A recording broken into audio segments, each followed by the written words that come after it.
Now, Michael Saylor just did this interview with Grant Cardone, and here's what he said. How low do you think Bitcoin goes in this cycle right here?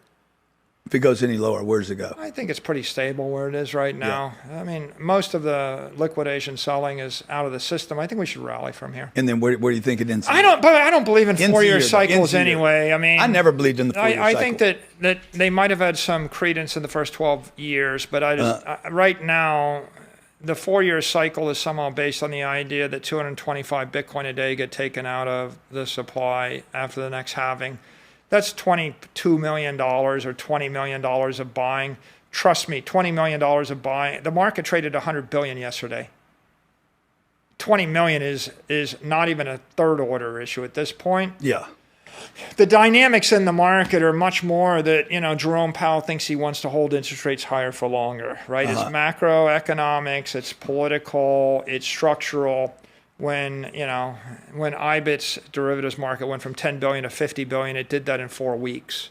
I mean, so those kind of things, when JP Morgan, offers 10 or 100 billion dollars of loans against Bitcoin, that will dwarf the 4-year cycle.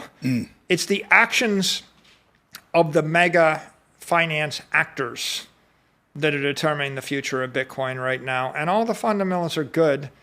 So my advice to anybody is, first of all, if you make decisions with a 12-month or less time frame, you're a trader. Yeah. If you're a trader, you're a trader. I have zero advice for you. Right. I'm not a trader. I'm not a good trader. Yeah. I don't purport to be. I have zero advice for you.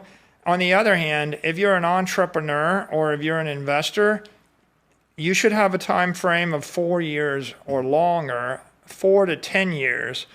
So if Bitcoin makes a new all-time high after this death cross, we might finally say that this 4-year cycle is broken. So if Saylor doesn't believe in the 4-year cycle, well, it has to prove itself, because currently the 4-year cycle is still intact with the all-time high for Bitcoin.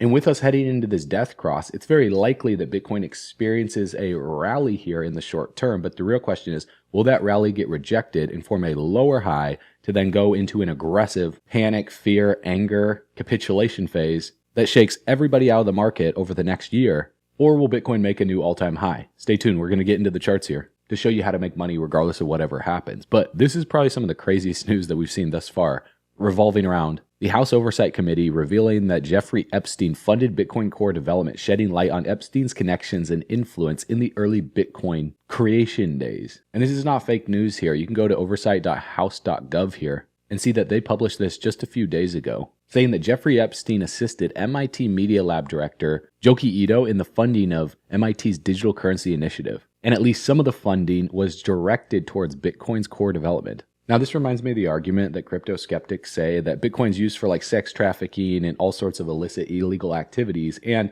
they're 100% right. But the problem with that argument is so is cash. Every new industry that grows quickly, especially crypto and blockchain, I mean, it's growing faster than the internet did, is going to attract people of all walks of life. It's going to attract people that want to do good with it. It's going to attract people that want to use it for drug trafficking, tax evasion, you name it. So this isn't a deal breaker here, because Epstein was a massive investor. He had a lot of money. And by no means am I justifying that, saying that what he used his money for is okay here. But here's where this is crazy. These documents are saying that Epstein had a meeting with Satoshi, and this information has been deliberately suppressed. This guy Aaron Day is saying he knows a guy who wrote a book about this, and 3 weeks after it was published, he was arrested and threatened with life in prison. So this goes a lot deeper than people think, because in 1992, Donald Trump and Jeffrey Epstein appeared together at a party, and these famous pictures were taken of them two together, causing massive controversy, because when Elon Musk and Donald Trump became friends, and then they had their little tiff there, well, Elon Musk went on X, and he started to post these things saying, time to drop a really big bomb. Donald Trump is in